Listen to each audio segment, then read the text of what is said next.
Hello, my name is Grant, and today we are going to be discussing basic ukulele technique. We are going to talk about the different string names, all the different parts of the ukulele, and the basics of pressing down your fingers, strumming the ukulele, all those types of things. So the first things first, this is called the body of the ukulele, just this part, the body of it. We have the bridge, this little part that holds the strings onto the body. The sound hole, which is where the sound really projects from, right? The fretboard, which is this part here where we actually press down with our left hand, or right hand if you're left-handed.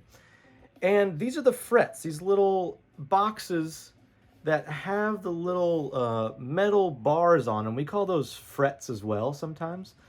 I know the box is a fret and the bar is a fret, but we would call this maybe a fret bar in certain cases. So the frets, as I refer to them, are going to be numbered from left to right. So 1, 2, 3, 4, 5, 6, etc. Okay. A couple more things. We have the headstock up here with the tuners.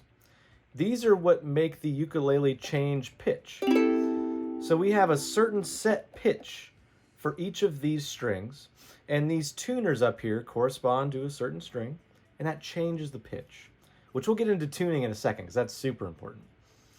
We also have the nut, which holds the ukulele all in place, and I think that's the whole ukulele. That's all we need to know. So in order to know what we're talking about when we're talking about building chords or playing notes and things like that, I want you to understand the number of the strings as well as the name of them. So the numbers of the strings start from the bottom of the ukulele. We have 1, 2, 3, and 4.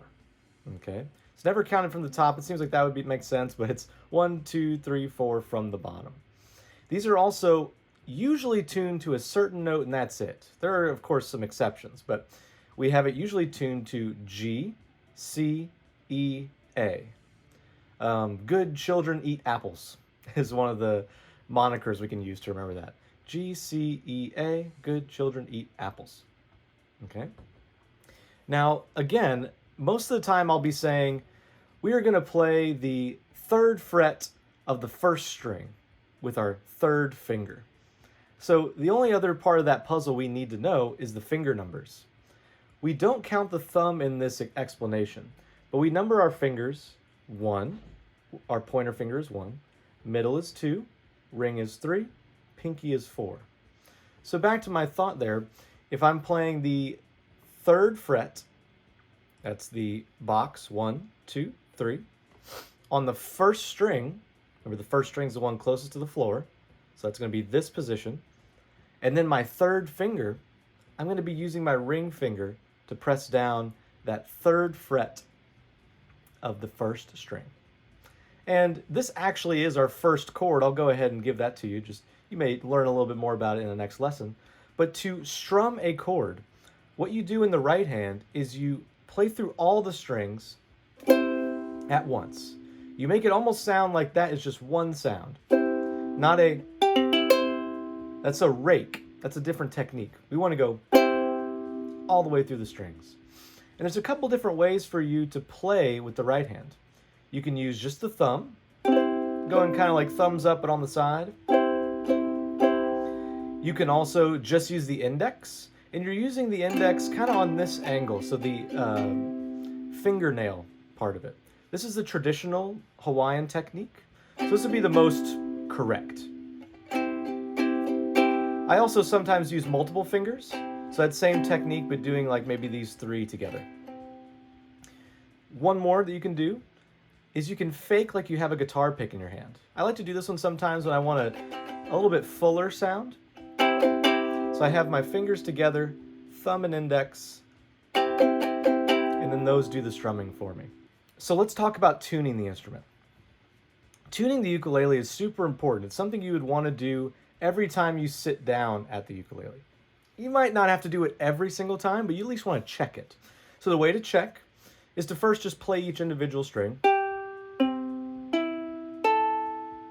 And probably right now, your ear isn't going to be developed enough to know if that's an in-tune note or just a random note or whatever it may be.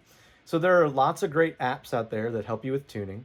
One I like the most is called guitar tuna, like the fish, guitar tuna. Now typically that's got a little dial that goes on. In tune is right up top. The flat is going to be to your left, sharp to your right. Okay, so this is an in tune G. And so the way to tune it is you have this tuning peg at the very top, closest to you. That one's going to correspond to the top string. So what you'll do is you'll turn it counterclockwise to make it higher in pitch, and clockwise to make it lower in pitch. That goes the same for this tuner, which corresponds to the second string from the top, or the third string, right? So again, you would turn it, and you don't want to go too much. It's not like you just do little hair turns here and there. Okay. And the only thing is with the bottom two tuners, we're going to be tuning them the opposite way. So clockwise is going to be making them higher in pitch, and counterclockwise is going to make them lower in pitch.